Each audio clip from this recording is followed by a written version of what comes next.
You are watching Fox and Friends.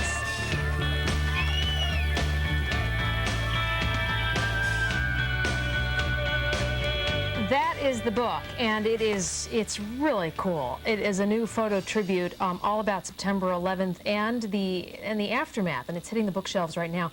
It's called the September 11th Photo Project. And joining us, amateur photographer and one of the project's founders, Michael Feldschuh. Thank you very much for being here. Thank you. What I love about this book is that there are a lot of them that focus on the Twin Towers and the firefighters and the police officers.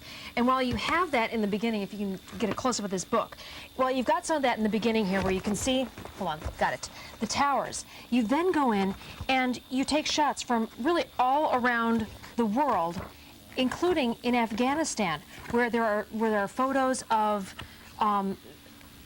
older Afghani men who are carrying their grandchildren to out of the towns because the Taliban is moving in again, and it's really amazing. Let's take a look at a couple of your photos and tell me about the project, why you decided to do this. Well, the project really came about because in the days and weeks after the attacks, there were a lot of spontaneous vigils inside of New York City. Right. And people really felt the need to put up some of the photos that they had taken, along with words, notes, poems, etc. We wanted a project that would preserve this culture of the outdoor shrines. So we created an indoor space where people could give us their photos and the words to go along with it of their choosing. From that came this book. This book is a selection of those photographs, mostly by amateur people, meaning amateur photographers, people with very casual relationship to photography. But the pictures are still so powerful. It's really remarkable what people gave us. It's a tribute to how incredible those events were. This is one of the photographs that I was talking about, and this is the older Afghani man, and he's carrying his grandchild. And you are seeing not just the effect of the attack here on the United States, but also how we share in the suffering that they were going through as well. Yeah, it's really true. I mean, one of the things about the pictures that we got and the pictures that are in the book is that it shows the interconnectedness of all of us in these events. Beneath that picture of the Afghani man with his child is the story that he had to walk 30 kilometers from his village to get medical supplies. That was given to us by a photographer who had been in Afghanistan while the attacks took place. He felt that that was the perspective on September 11th that he wanted to show people. And also, it wasn't just people posting photographs and remembrances. People grieve in different ways and they remember in different ways. And this photo shows a guy who has had his memory of 9/11 actually tattooed on his body. Yeah, it's remarkable. That was given to us by a tattoo artist. She said that she worked on this person for over 11 hours to put that tattoo, gone but not forgotten. So it's really amazing how strong and how deep the feelings about this event go and how different people have responded. How many different submissions did you get? You know, it's amazing. We started with just over 200 different photographs when the gallery opened about 3 weeks after the attacks, and now the collection has grown to nearly 5,000. And how do you decide, or how did you decide what got into the project, into the book? Well, it was really tough because the policy of the project is to allow anyone to give up to 3 photographs, and we accept and display all of them without exception. In the book, we tried to get a representative of all of the different types of photographs that we had been given in the book. Editing it was very, very difficult. What is this one? That's a very interesting photograph. That's a photograph of a soldier, I believe, who died in the Pentagon attack, and it's a missing poster that was posted, and clearly rain had fallen on it and started to destroy it. Someone took a picture of that missing poster, and I think that it's representative of a lot of the types of work that are in the book.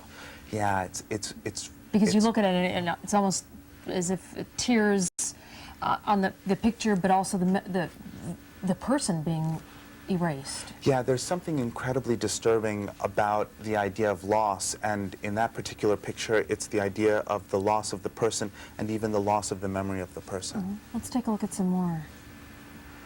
Yeah. That one, just the clutter of that whole scene. Yeah, Ground Zero. And what's interesting is that we had so many pictures that had never been published before, seen in any other venue.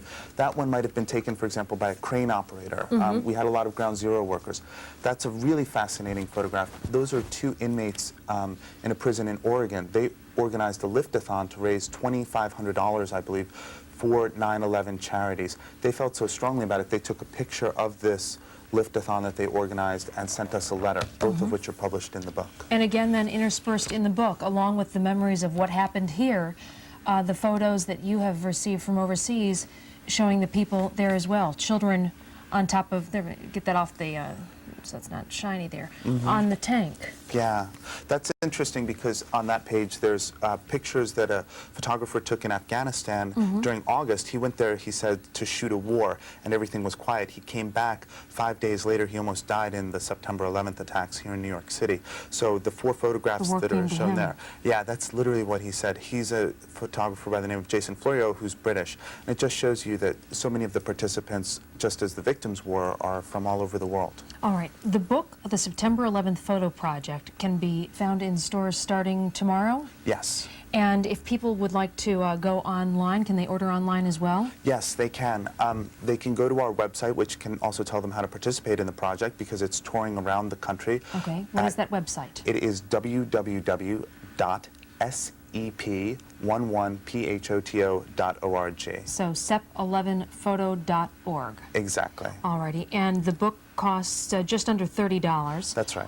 What will you do with the money? If I give you $30 for this book, what happens to that $30? Well, the proceeds that belong to the project or the author that comes to the book goes 100% towards funding the national tour of the project, and a portion of that money even goes towards the New York City Firefighters Burn Center Foundation, which is a charity that we're helping to support through our work. So you're not getting rich off this? No, I'm just the opposite, actually. I've put in a lot of my own personal time and money at, of course, no cost in order to make it happen because I feel so strongly, along with, I have to say, dozens of really dedicated volunteers who all feel so strongly about the importance of people understanding this event on a human level.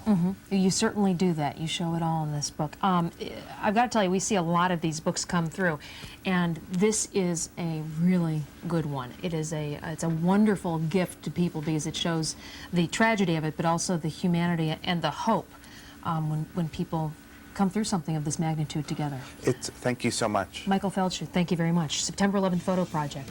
Coming up,